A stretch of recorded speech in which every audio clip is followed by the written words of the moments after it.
Ang sumulat ng awitin para sa'yo, para akong isang siraulong hinuwit nito. Sa akin pang minangyaro, di ka lalo'y bigat ang nilaro. Baka sakaling merong tono, bigla na lang umusbong. Tungkol saan naman kayang awitin para sa'yo? Hindi biro ang gawing sukat ang titik sa tono.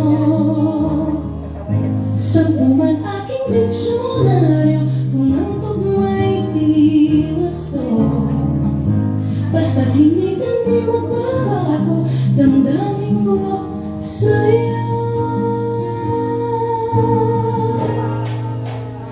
Araw-gabi nasa isip ka, napapanaginip ka, kahit saan magpunta